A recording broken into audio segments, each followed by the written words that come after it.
Hey everyone, it's Dr. Ramani here. Welcome back to this YouTube channel on narcissism and narcissistic relationships. So let's talk about sort of an oil and water thing, which is empathy and entitlement. Specifically, let's talk about what happens when empathy meets entitlement. Empathy is I would say, primary trunk of the narcissistic tree. It doesn't matter if someone is a vulnerable or grandiose or malignant or communal or self-righteous narcissist. All of them are entitled. It may come out in different ways. The vulnerable narcissistic person's entitlement is a sort of failure to launch, I deserve more from the world, victimized kind of entitlement. The grandiose narcissist entitlement is more of a sachet to the head of the line and I say I'm a VIP entitlement. The malignant entitlement is more of a you will do as I say because I said it, menacey entitlement. The self-righteous entitlement is more of a I am right and morally superior, so it's my way or the highway entitlement. The communal entitlement is a everyone has to do what I say because I am a savior and what I'm doing is actually more important than the rest of you because I help people. But at the core of it all, it's entitlement. The sense that they are more special than you, that their needs are more important, that they are entitled to better treatment, that they're just simply more important than other people, and that they can say and do what they want without any consequence or taking any responsibility because they are somehow special.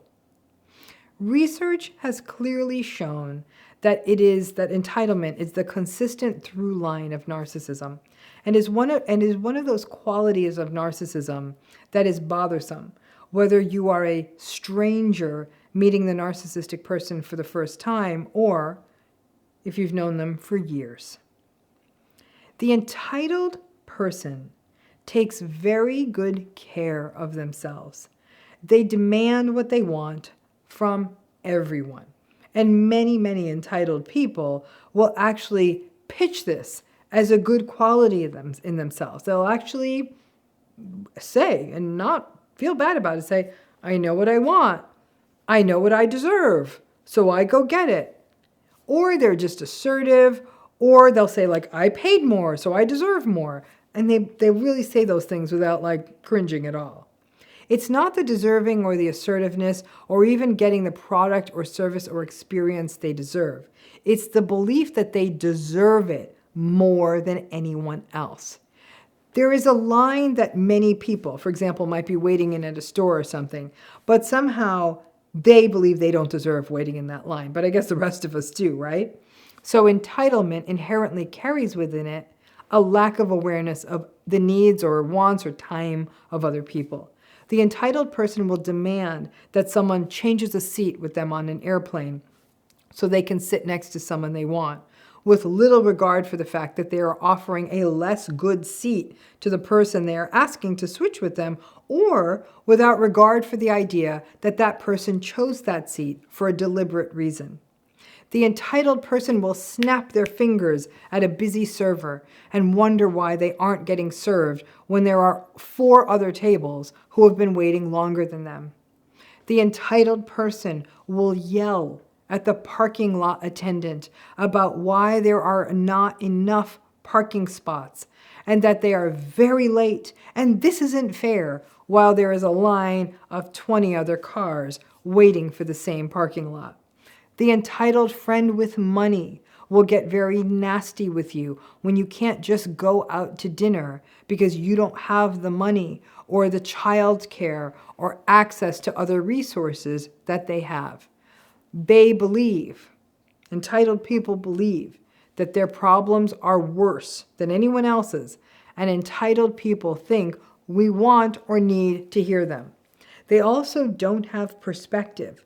So they believe that everyone should just hop to it when they want or need something. And they also feel entitled to you knowing what that thing is. So basically, they feel entitled to you being able to read their minds. So you get entitlement. It's not just, I expect to be treated the way I deserve. It's, I don't give a damn about the other people because I'm the most special. While not all entitled people are narcissistic, I mean, some entitled people might be people who have always been, I don't know, really wealthy and don't know how to be with regular people, or it's cultural, where within one culture, things kind of go a certain way and certain people in a family structure are sort of VIP-ish, and they don't understand that in another culture, there may be rules, or it may just be privilege. And a person who has always gotten away with stuff because of their sort of preordained power and status that they might even have been born with. But if those people who have those kinds of privileges and things like that still have empathy, then it's just like that they're dumb. And they don't get how regular folks have to stand in lines and wait for stuff and don't have people who do stuff for us. It's that kind of thing. It's just dumb. All narcissistic people are entitled. But if someone said to me, pick the one quality that would be a true red flag for narcissism, absolutely, it would be entitlement. So all of that said, we know that many narcissistic people get into relationships with empathic people, largely because empathic people stick around, right? The empathic people, all of you with empathy, are more prone to trauma-bonded patterns, including things like making excuses, making justifications, making it work, right? And the interaction of entitlement in the narcissist and empathy in the other person in the relationship can help explain that. Entitlement only works because the rest of us work around it. We may not want to get into it in a coffee line, so we let the raging entitled, super foamy latte oat milk hooey dooey matcha half-calf decaf drink orderer go ahead of us just so we can get them the hell out of there. Or we just roll our eyes in a restaurant and don't take the fight, and the poor server does end up bringing them their food faster because the manager just wants the customer to shut up and stop disrupting everyone in the restaurant. Or we just do things the way they want because it's just easier and it doesn't matter to us. So in a million small ways, they get enabled.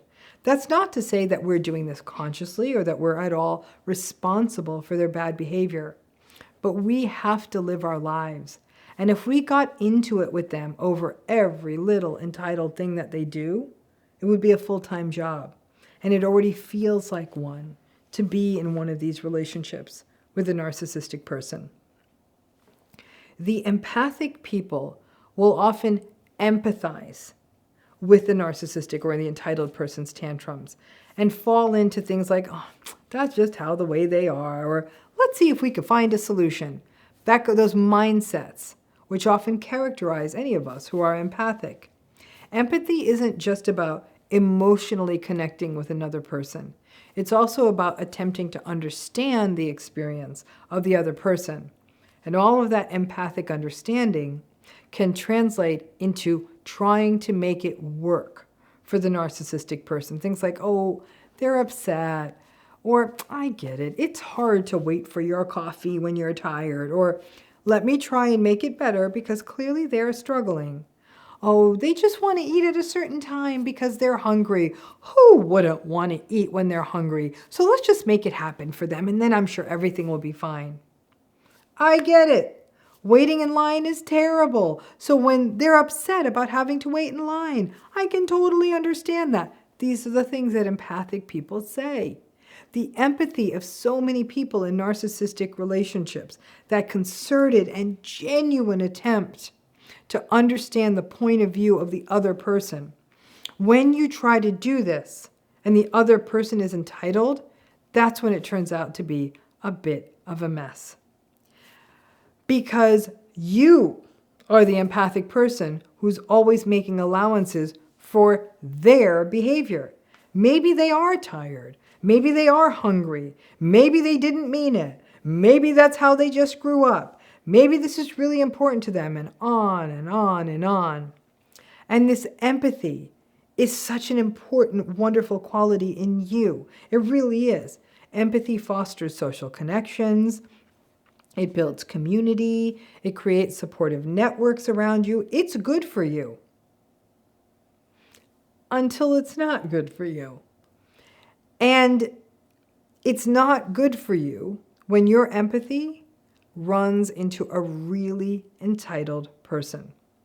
Empathy is not a switch. You can't just turn it on and off. The narcissistic people can, because their empathy is not at all deep. It's very superficial. They use it to get what they need, right? But if you truly have deep, emotional, compassionate empathy, it's there. And it will reflexively respond in pro-social, agreeable, collaborative ways. So you just can't turn off the tap. However, empathy can get depleted. If it's all empathy out and no empathy coming in, people who are in these situations don't turn narcissistic, right? Your empathy doesn't just go away. Instead, you become depleted, sad, depressed, anxious, exhausted, even a little hopeless.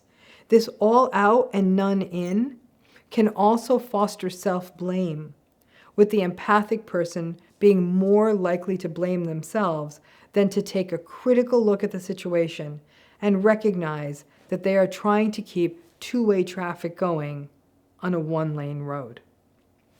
And because of this, empathic people are not only more likely to get stuck in narcissistic relationships, they also find it more difficult to disengage from narcissistic relationships, and empathic people really do endure more harm as a result of these entitled narcissistic relationships.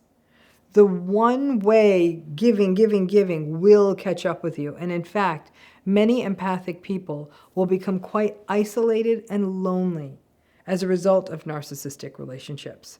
So the question becomes, what's the antidote?